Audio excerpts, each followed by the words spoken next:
Well, Final Fantasy is almost here, and with that comes new mechanics. And when there's new mechanics, there's new explainer videos. I like going over mechanics, especially if you're a newer player or an older player, and you get to see what these mechanics do and how we can interact with them. And today we're going to talk about the tiered mechanic.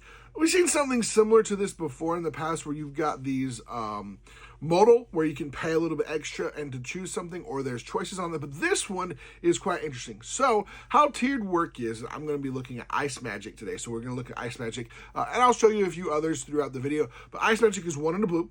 And then what happens is tiered says you choose additional cost. So when you cast the spell, you're then choosing additional cost. So you can pay extra to whatever. So this one has Blizzard for 0, return target creatures on his hand.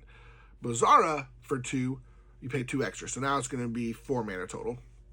Target creature's owner puts it on their choice of top or bottom of the library, or Blizzaga for 6 extra mana, target creature's owner shuffles it into their library, which is a really cool effect and how this worked.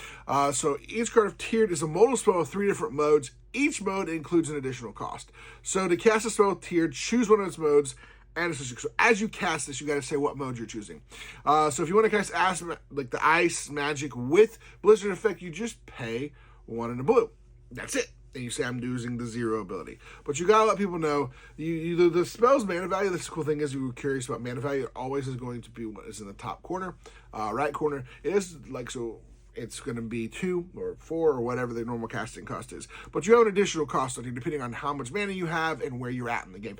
These are really cool because of the fact that most of them have a 0 cost. So that means that for whatever the normal spell, it's going to do the basic thing. But there are some that as you get more mana and you have that ability, they get stronger and stronger and stronger. So I do like this tiered ability, the ability to kind of choose what you kind of want to do with the spell. Let me know in the comments below if you have a question about how tiered works, or if you like this the tiered mechanic or not. Let me know in the comments. As always, we'll see you next time.